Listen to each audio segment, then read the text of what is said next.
ఎందుకు ఎందుకు ఎందుకు కట్ చేసావు? ఎందుకు కట్ చేసావు? ఏంటి? కొడతాను ఇక్కడ, ఇక్కడ కొడతాను ఇక్కడ. ఏంటి ఏంటి మళ్ళీ చెప్పు.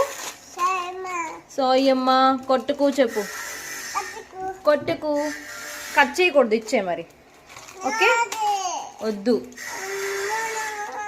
చూడు మొత్తం అంతా కారం చూడు చూడు. ఓమ్మో బాబోయ్, నాన్నతో చెప్తాను ఈ పని. చెప్తాను. తాతకు ఫోన్ చేయనా? చెయ్యినా? మరిచ్చే ఫోన్ చెయ్యకు చెప్పు. చెయ్యకు చెప్పిస్తాను. అమ్మా ఐ లవ్ యూ చెప్పిస్తాను. I love you. Thank you. Bye bye.